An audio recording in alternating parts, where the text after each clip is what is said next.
এক দেশে এক বুদ্ধিমান রাজা ছিল। সো সেই রাজা কি কাহিনী করছে যে তার আশেপাশের প্রজারা শত বুদ্ধিমান কিনা সেটা জানার জন্য একটি পরীক্ষা করে। সো পরীক্ষাটা ছিল যে রাজপ্রাসাদের ঠিক বরাবর সামনে বিশাল আকারের একটি পাথর রেখে দেয়। সেই পাথরটি কে সরাচ্ছে ওইটা রাজা দেখে সে বুঝতে পারবে কে সততা। সো হঠাৎ করে পাথরের পাশ দিয়ে মানে এই বিশালাকার পাথরের পাশে দিয়ে সবাই যাচ্ছে, কেউ সরাচ্ছে না, কেউ গালিগালাজ করছে, কেউ বিরক্ত হচ্ছে, কেউ চেষ্টা করে দেখায় না যে এটা সরা দিবি। হ্যাঁ, সো অবশেষে এক পথের ফকির ওই পাথরটাকে সরানোর চেষ্টা করলেও এবং অবশেষে সে পাথরটা সরিয়ে নিল। পাথরটা সরিয়ে নেওয়ার পরে সে ফকির দেখতে পেল যে কিছু মুদ্রা দেওয়া এবং আপনার কিছু টাকা পয়সা এবং একটি চিঠি দেওয়া আছে।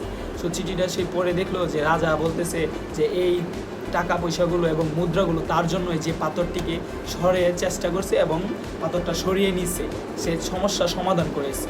সো অবশ্যই আপনারা আশেপাশে যতটুকু সমস্যা থাকে সব নিজে সলভ করার চেষ্টা করবেন, পাশ কাটিয়ে চাইবেন না। ওকে, সো আরও মজার ইন্টারেস্টিং গল্প পেতে পাশে থাকেন। ওকে।